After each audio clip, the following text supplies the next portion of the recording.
Okay, now it's on this side, and we're going to do the green one first, and you're going to want to strip a piece of green wire, just a tiny little section showing. Alright, there's just a tiny amount showing on there, and we're just going to solder it right onto there, again, as close as possible.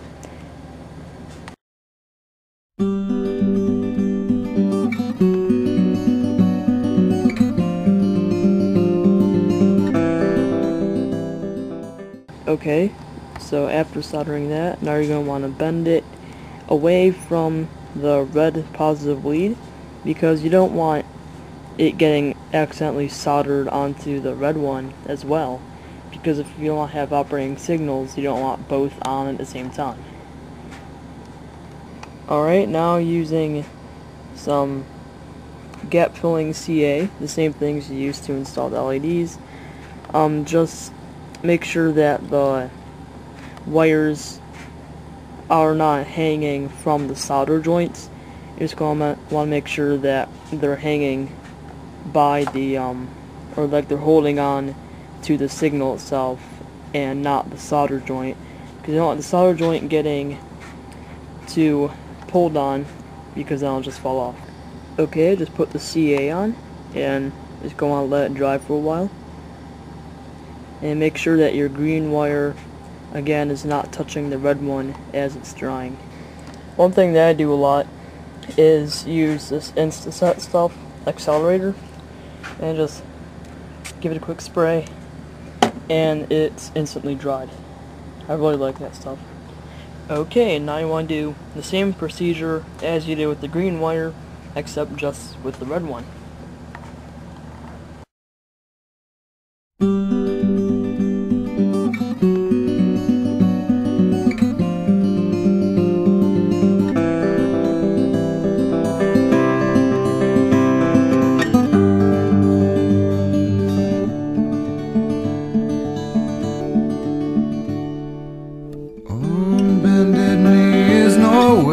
To be free, lifting up an empty cup, I ask silently.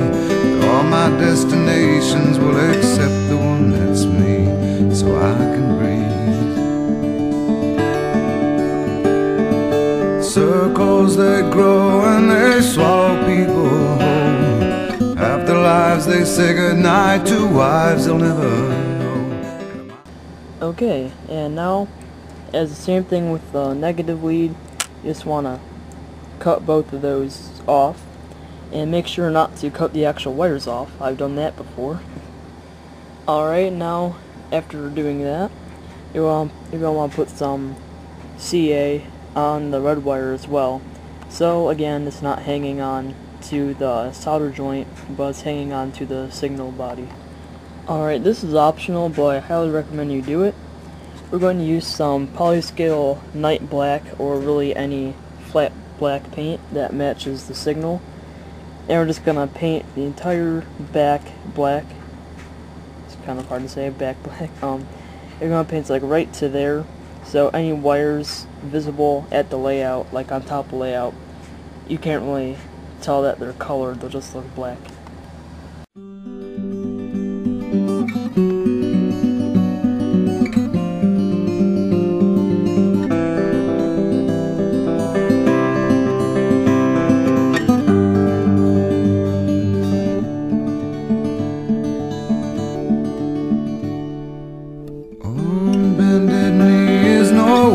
To be free, lifting up an empty cup, I ask silently.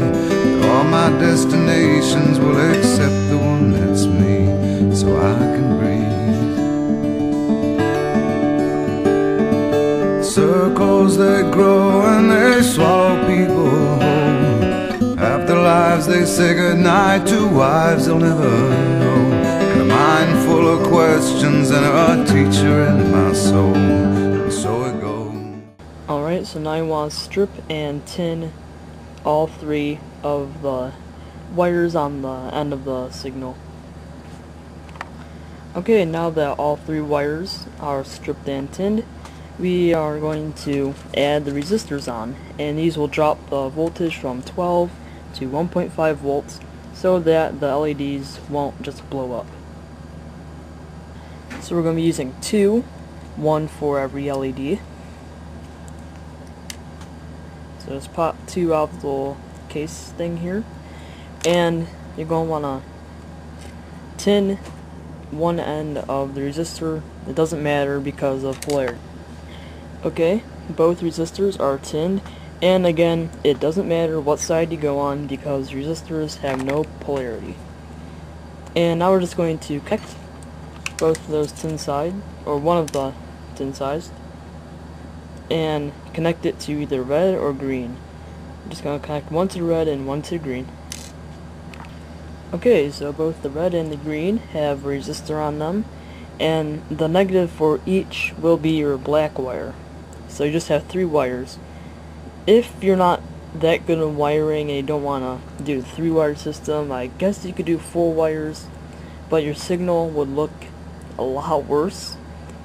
So if you're not good at electrical stuff, I would just buy a Tomar Dwarf Signal that's already made. And if you want to, I'm going to in this project, but you can put some heat shrink tubing from here to the resistor so they don't accidentally touch and get blown out or whatever. Okay, so here's what you should be left with. A green wire with the resistor, a red wire with the resistor, and just a black wire with nothing on it. Now we're going to go to the layout and test them out, make sure they're working good before we install them on the layout. Okay, so now we're going to check our green wire first, or green LED. So take your green LED wire thingy and the negative. Okay, there we go. And there it is, yes. The green wire for LED is working, and that looks awesome, doesn't it? The reason it's flickering is, I figured out, because my thumb is holding the wire down, and it's like stuck there. It is. Look at that. Jeez. I don't know why it does that, but oh well. Okay, they work. That's the good thing. Now, this is how to mount them. I'm not going to show you because my drill's not working or anything. So as you can see, this little guy is installed already. And what I did, I just drilled a, I believe, 1/3 inch hole into the road bed and through the sub-road bed and everything, through the wood. And I put a straw in there, and then I just fed all the wires through a straw. And part 2 on this series will be actually wiring the signals, and that will be used, or that will be done by using a DP-DT switch, a double pull, double throw switch, and that's like a selector between red or green. I'm not gonna wire them up as like IC sensors and all that kind of crap. I'm just gonna make it so it's either red or green. So thanks for watching this, and I hope you enjoyed it.